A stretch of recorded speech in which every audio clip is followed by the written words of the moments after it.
us let us remain standing as we pray. Father, we thank you for this opportunity of being in your presence, and we humble ourselves before you, O God, and pray that you may open our hearts, our mind, by the power of your Holy Spirit, and that as the scriptures will be read and will be proclaimed, O God, may we hear it with joy and acceptance. And Father, I pray that may you continue to humble down your servant, that it is only you who will be lifted up in this gathering. And even though this is online, O God, but we pray that may you intervene. And let your will be done, O God. Not my will, but your will be done, O Lord. Yes, so we claim that this midweek service tonight, Lord, will be fruitful and victorious. This is our prayer in Jesus' name. Amen. Amen. Amen. Praise the Lord. Let us all be seated in the presence of God. And I want to thank you to our Tatang Bishop, to our bishops and overseers, also our overseer here in Singapore. We thank you for this privilege. We thank you po sa pagkakataong ito na binigay nyo sa Singapore para mag-host sa gabing ito, and also for thy servant to share the word of the Lord. Amen. Palakpakan muna po natin ang Panginoon. Ay, so, nagsimula na yung worship nila sa Hallelujah. But anyway, I think, I'm not sure po mga kapatid kung nakakatch ng pero they are also celebrating outside as we celebrating here. Amen? But yeah, let's go now to the message. And yes, greetings to each and every one of us. So I just want to ask you first this question. Sino po ba sa atin ang may kakayanan or ang who is able na makapagtigil ng oras?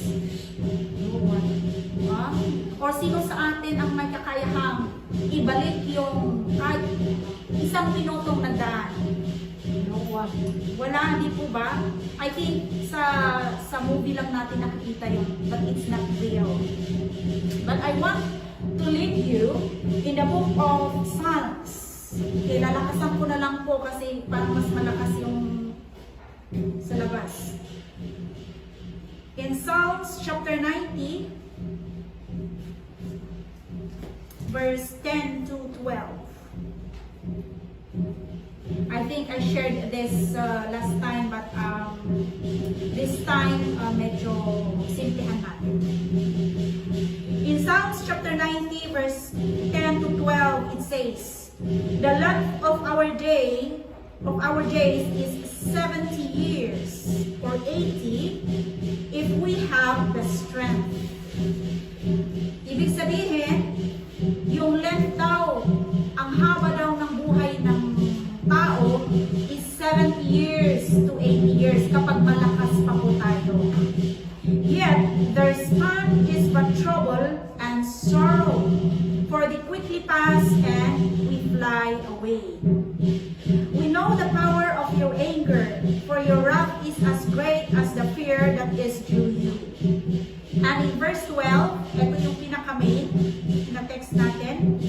Teach us to number our days aright, that we may gain a heart of wisdom. Clear po ba? Amen. Amen. Hallelujah. Thank you, Lord. So, this is actually a prayer of Moses. So, maaari pong itong panalangin ni Moses ay hango sa kanyang buhay karanasan noong nilibig niya po, noong siya ay tinawag ng Panginoon para i-lead yung mga Israelites out of Egypt. Amen? And to lead them to go to the offered promised land, that is Canaan. And I want us to be attentive. Amen? Let's pray. Hallelujah.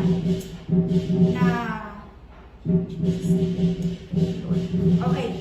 And we all know the story that along their journey, nag-wander po sila sa desert, di ba? ba? In the wilderness for how many years? How many years? It's 40 years. Yes. Now, I was reminded, and I want us to be reminded tonight, that we do not know how long we will live here on earth. Amen? Yes. All our days will pass away. Yung sabi niya dyan, will quickly pass away.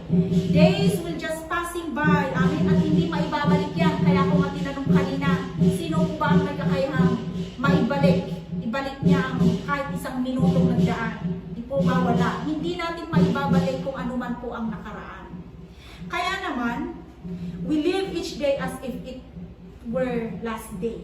Like, it's something like one day, it will be your last. Amen? And, ang prayer ni Moses dito, ang request niya sa prayer niya is at sabi niya dito na teach us. Amen? Turuan mo ako, Panginoon. You know, paano ba tayo tinuturuan ng Panginoon? Yes, how does God teach us? Of course, number one is through His Word. Di po ba? Ayan. Through His Word, tayo ay nagbabasa ng salita ng Panginoon at doon tayo natututo. Amen? Just like what it says in Psalms chapter 119, verse 104, that your, in NLT version, your commandments, sabi niya kasi in other version, in NIV, ang sabi is precepts. Yes. But in NLT, yung sabi niya, your commandments give me understanding. No wonder I hate every false way of life. Amen? At saan natin makikita ang commandments ng Panginoon? Ito po sa salita ng Panginoon, of course. Yes? Ayan. And the second way that God teaches us is that through the ministers, through teachers, amen? Ministers of His Word. Yeah? In Ephesians chapter 4, okay? Ephesians chapter 4, verse 11 to 12. Where's my Ephesians?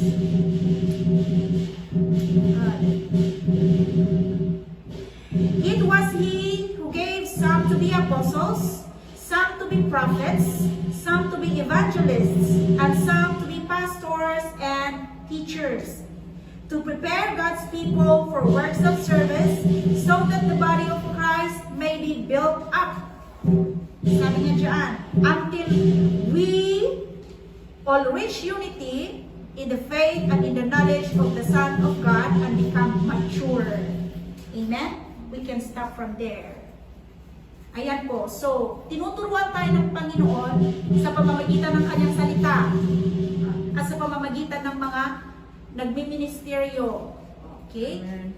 Sa pamamagitan nito, tayo ay, we came together, we gathered together, and even those who are online, amen? We gather together to listen so that we will learn from the Word of the Lord. Pero ang problema, minsan, aminin man natin o hindi, andyan na ang salita ng Panginoon. Pero binabasa ba at inaaral natin? Yan. Sa pamilya na lang natin na ito, huwag na tayong tumingin sa iba. Marami tayong mga pastors and ministry leaders. And also we are being trained. Kaya nga, tuloy-tuloy po ang DTC natin, di po ba? We are being trained na ipahayag ang salita ng Panginoon. Pero ang problema po dyan, kulang na kulang tayo sa gawa. Amen? Kulang tayo sa action. Ganyan. And one thing more, binigyan tayo ng Panginoon ng time. Okay? Binigyan tayo ng Panginoon ng day off para sambahin ang Panginoon at gawin ang kanyang kalooban. But the thing is that we chose to do our own things. Meron tayong kanya-kanyang agenda. Amen?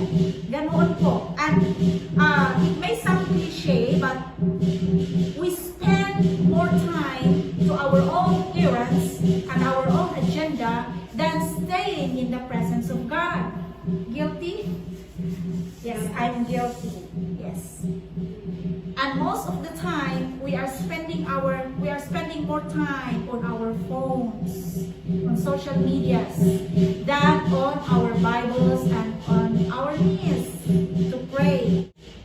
So, ang tinuturo po sa atin ng Panginoon dito is that let us not waste our time on things that is not pleasing to the Lord.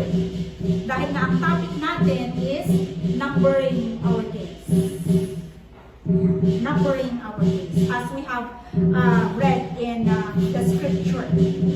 Okay, ang pangatlo na paraan para tayo ay matuto, mga kapatid, mga kaibigan, is that through life itself.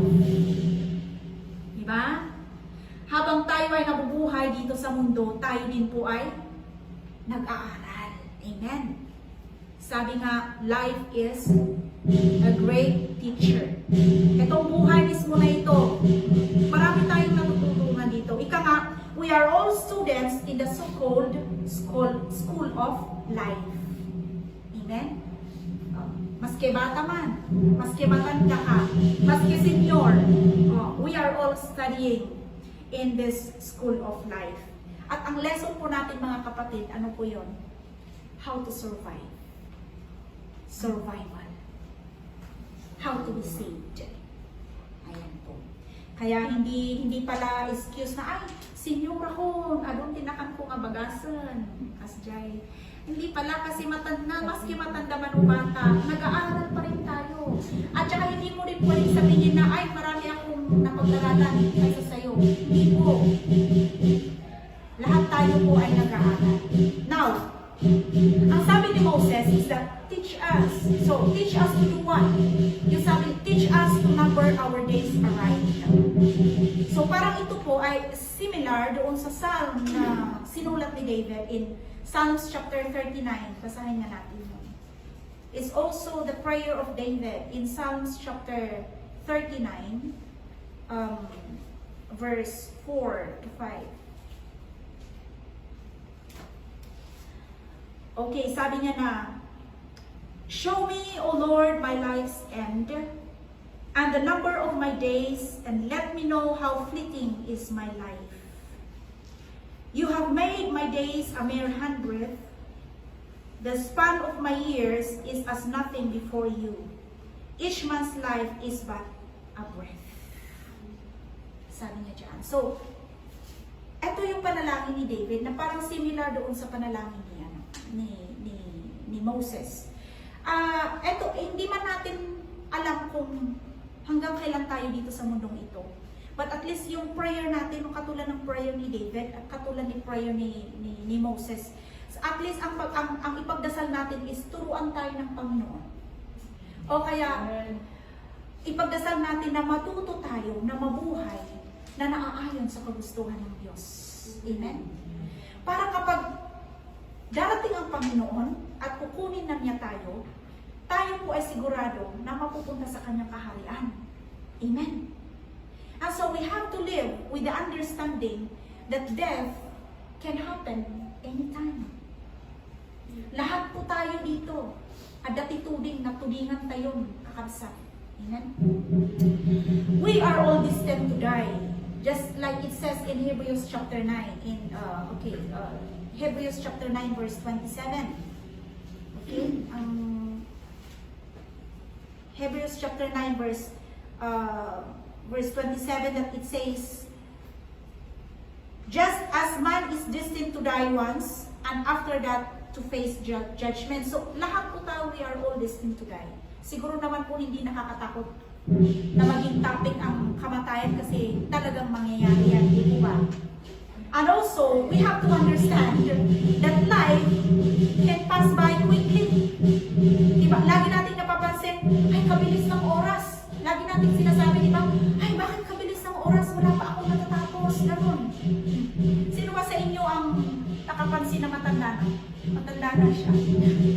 Or hindi nyo mapansin. Or baka nakalimutan.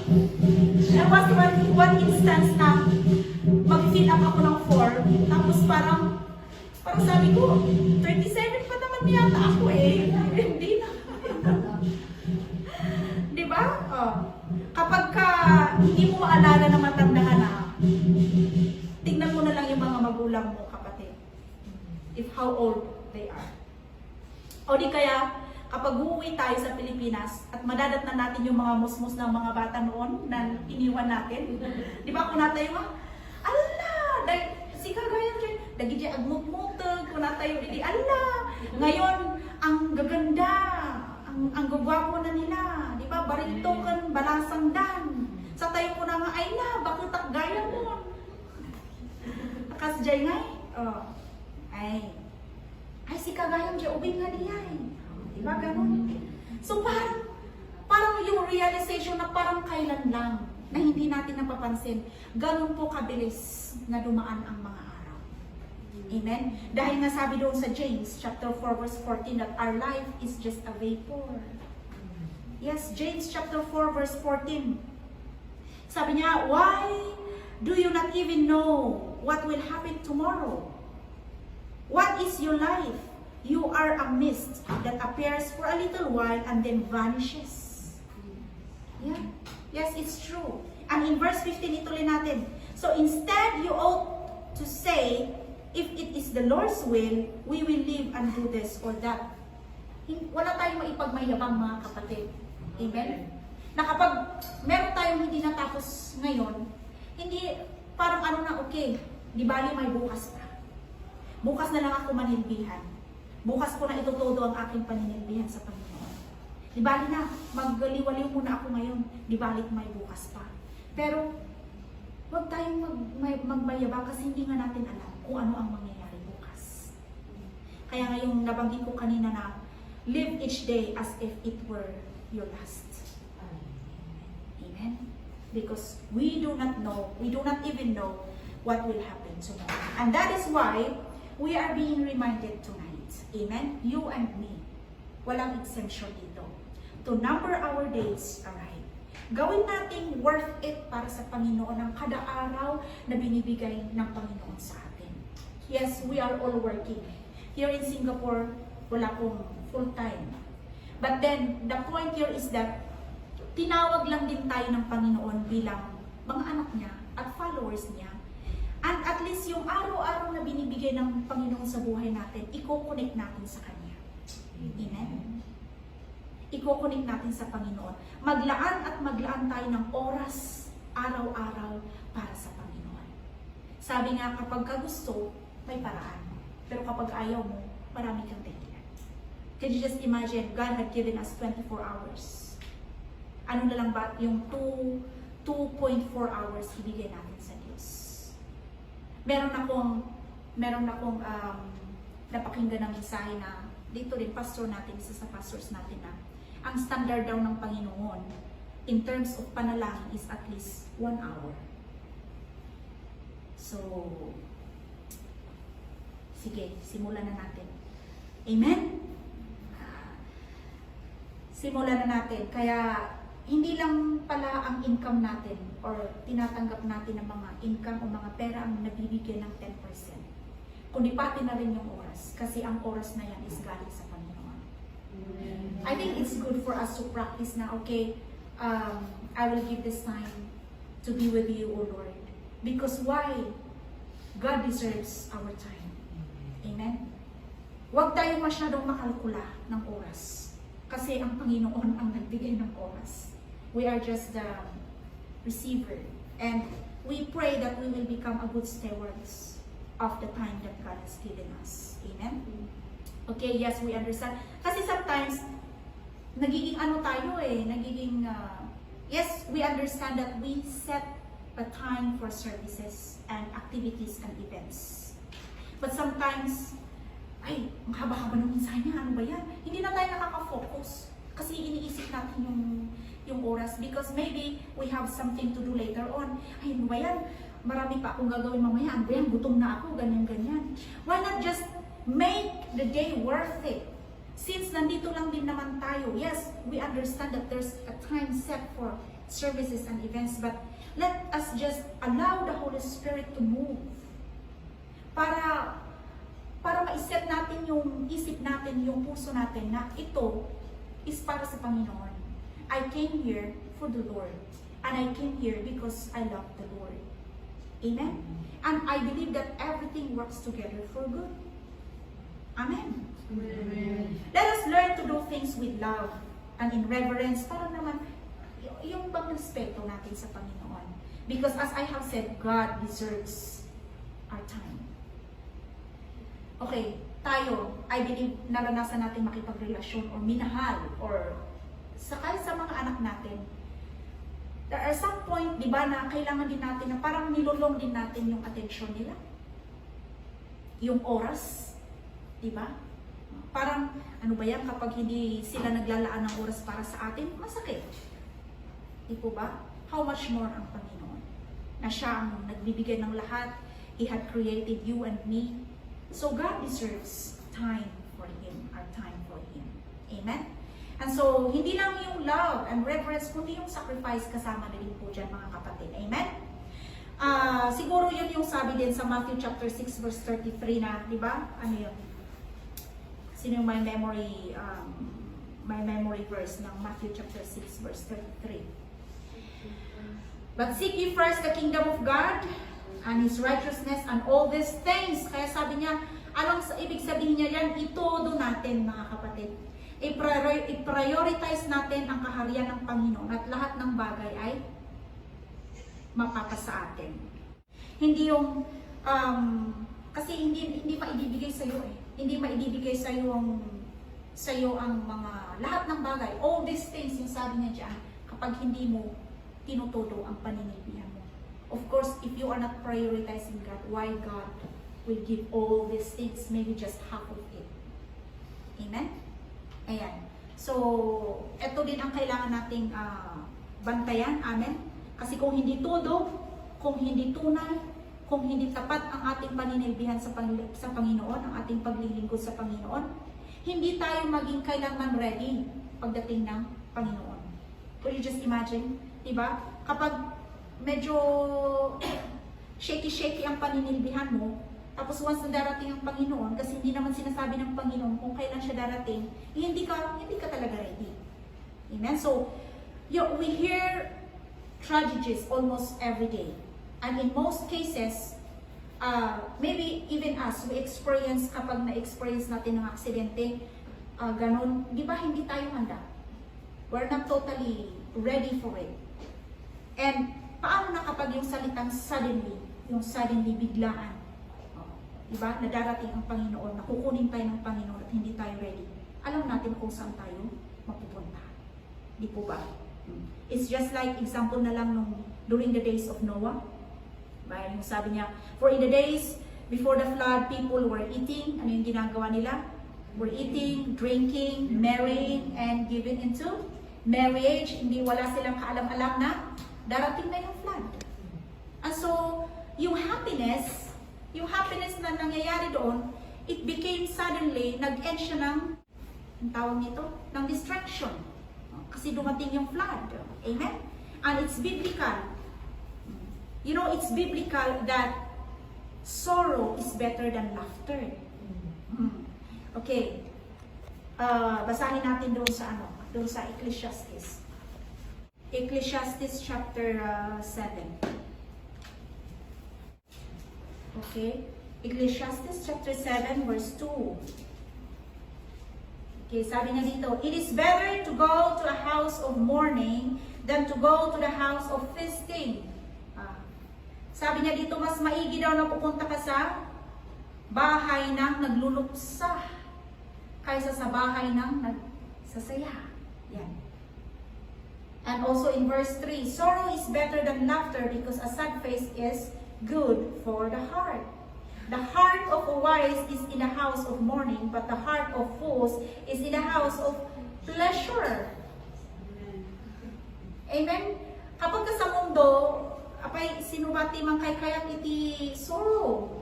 Sino may gusto ng kalungkutan? Siyempre, doon tayo sa may kasiyahan, di po ba? But, ang salita ng Panginoon, it teaches us. Amen? Kaya pala, yung funeral is the best place to learn that our days are temporary. Dahil doon natin maaaral na kapag nasa funeral, sino ang nakaka-attend ng wake dito? Doon natin marirealize na, ay, may hangganan talaga ang lahat. Ang buhay ay temporary. And it helps us to understand that our days are numbered. Amen? Dahil mas maraming nakakakilala actually sa Panginoon sa bingit ng kamatayan o kaya sa wake or funeral kaysa sa party o kasiyahan. Kaya ang sabi doon sa verse 3 na sorrow is better than laughter. Ibig sabihin, kaya siguro magtanong kayo, so ibig sabihin ba mas maganda yung umiiyak kaysa sa tumatawa? Diba ganon? Yes, laughter is good. Of course, sabi nga nila, medicine eh. Diba? Gamot daw yung laughter. But God didn't design life na puro joy and laughter. Yeah? Kasi kapag, siguro kapag laging joy and laughter, siguro hindi na natin kailangan ng Panginoon. Lax na tayo, parang kampante na tayo na ganoon. Walang problema, so baka hindi na natin kilala ang Panginoon. But on the other hand, when we are in difficult times of struggles, kaya grief or sorrow times, nagkakaroon tayo ng adjustment. Amen? Nagiging seryoso tayo sa pagtawag sa Panginoon. Nakikilala natin ang Panginoon. Nananatili tayo sa presensya ng Panginoon. Amen? And in times of our weakness, sadness, and need, we rely on the strength that comes from the Lord. Amen. We rely on the comfort that comes from the Lord. And that is why sabi na, sorrow is better than laughter. Amen. Kasi, kapag sorrow, it brings improvement sa atin. Diba mas matibay yung mga dumaan sa kahirapan? Mas matitibay yung mga dumaan sa kahirapan. Kasi yung mga medyo okay yung buhay, mas matitibay talaga ang dumaan sa kahirapan. Because, why? They are well attested. Amen? So, yung sabi na, by sadness of face, the heart is made glad. Talaga, ang salita ng Panginoon ay, amen? So, sorrow can have a positive spiritual impact in us. Yun yung kagandahan niya. Meron at merong spiritual impact sa atin. Kaya, kapatid, hindi lang pala puro tawa ng tawa. Amen? Iyak din. Iyak din tayo sa Panginoon. Anong ibig sabihin niyan? Cry for souls. Amen? Cry for salvation. Cry for your family, your loved ones, for their salvation, for healing, for deliverance. Yeah? And that is why sometimes naisip ko, every anniversary, it should be celebration, right? So celebration, masaya, kasi anniversary nga. But then we thank you for the life of our overseers or pastors, because also our tatang, kasi they are always inculcating na hindi lang tayo basta masaya lang, kasi meron pa tayong iba dyan sa labas na hindi pa nakakakilala sa Panginoon. Amen? So we cry to the Lord for the souls. Yeah? And this is the reason why bakit sinabi ni Moses na, bakit Moses prayed that teach us, O Lord, how to number our days right. This is the reason. Because if we live our lives properly, numbering our days, yung sabi niya, yung if na word is conditional. Kapag tayo ay nabubuhay, na nakalinya sa kagustuhan ng Panginoon, we are numbering our days aright. What are we going to gain? Yung sabi sa salita, we go back to our text. Yung sabi sa salita niya ng a heart of wisdom. Amen?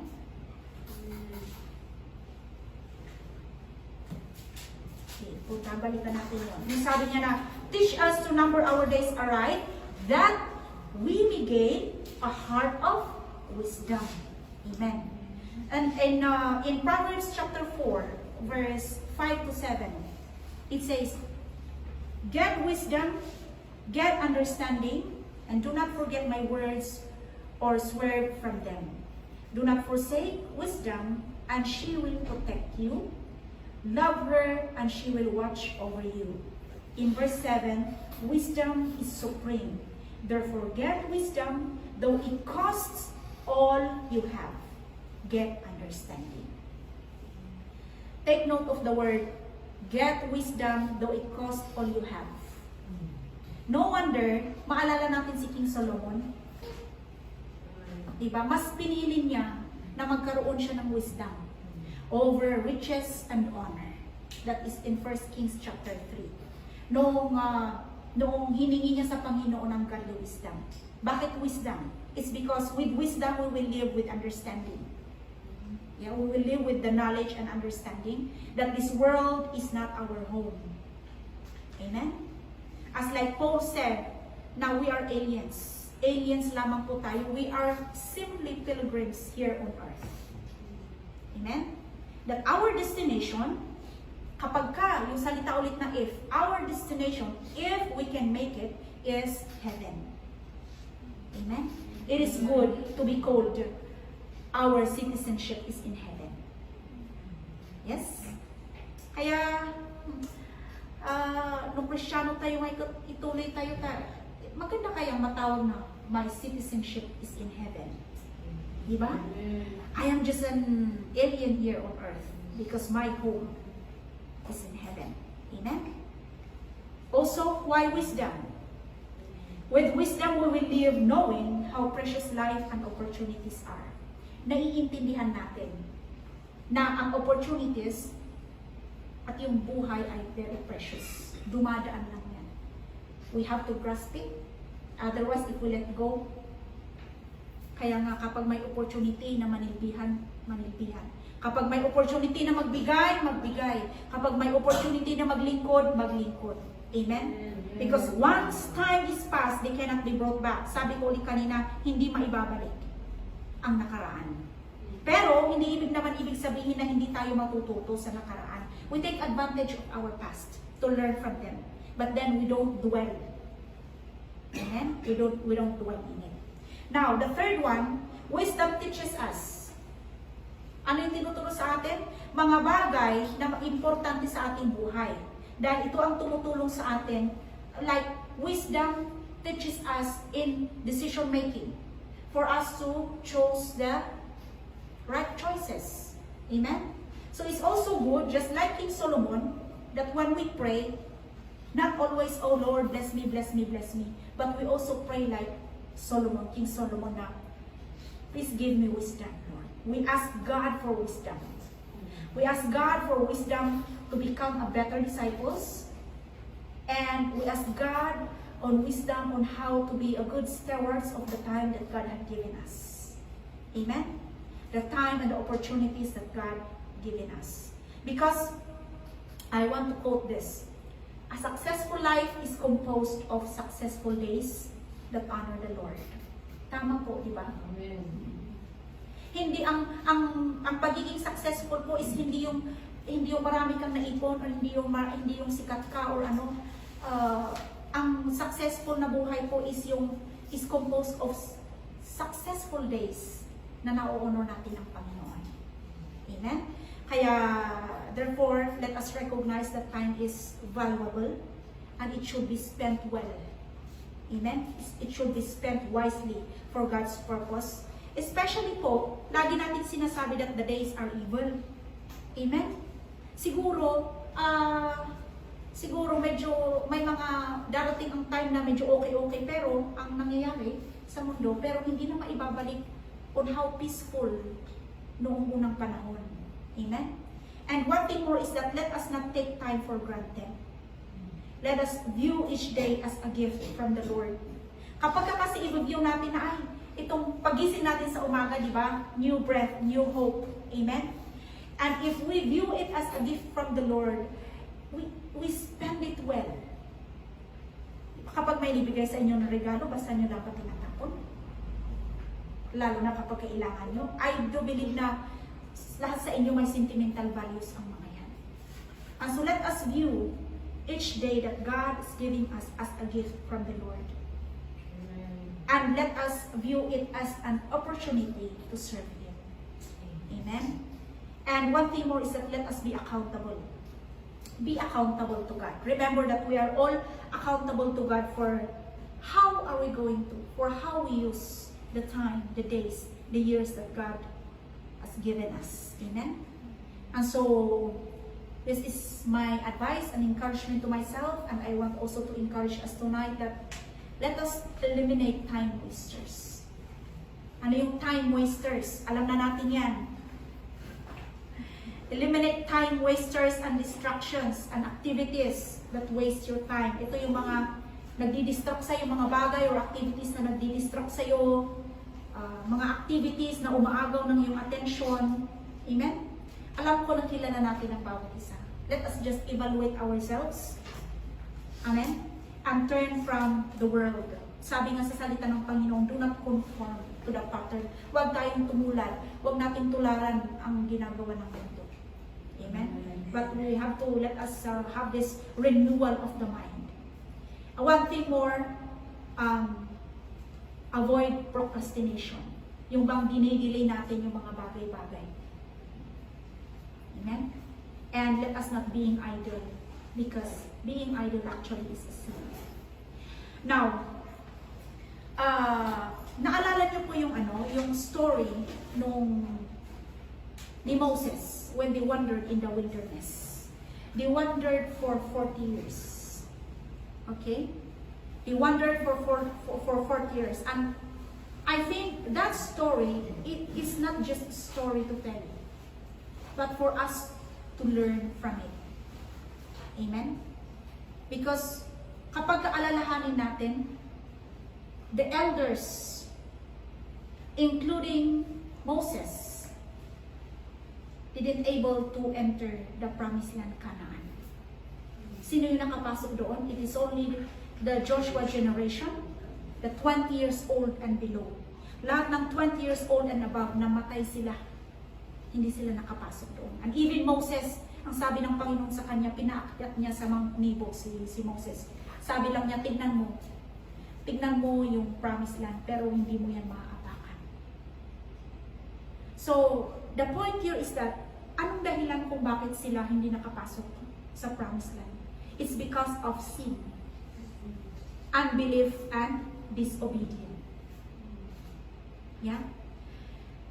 My point here is that, mga kapatid, not making up to the end is not a joke.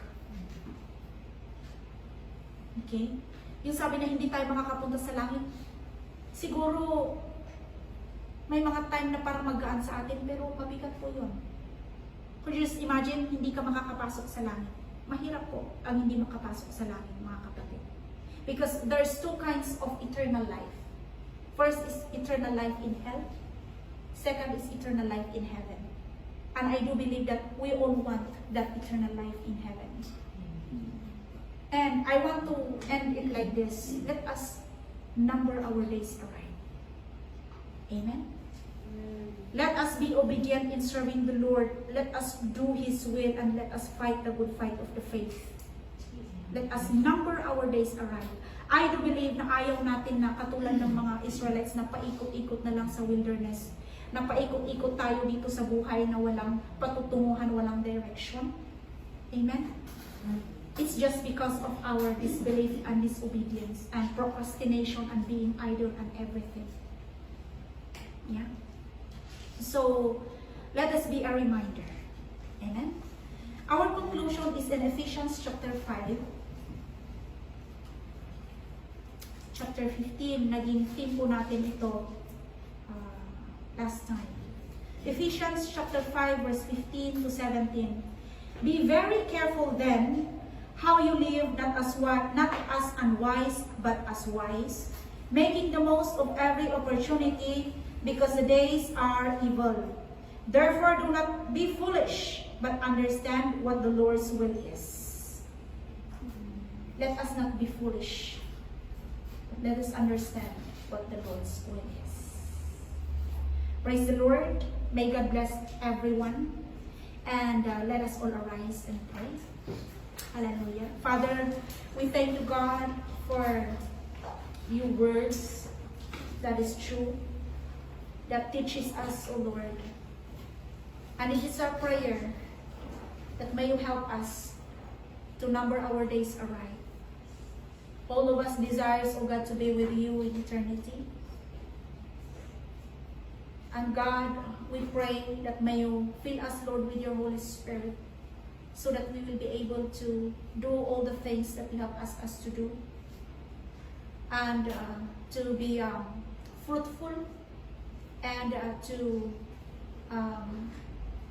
hallelujah, to be responsible followers of yours, O God. We pray that may you fill each one of us with your Holy Spirit, so that we will be effective, Lord. We will last, O God, until your coming. Thank you, Lord, and may you bless each one of us. This is our prayer in Jesus' name. Amen. Amen. Let us give a hand clap to the Lord. And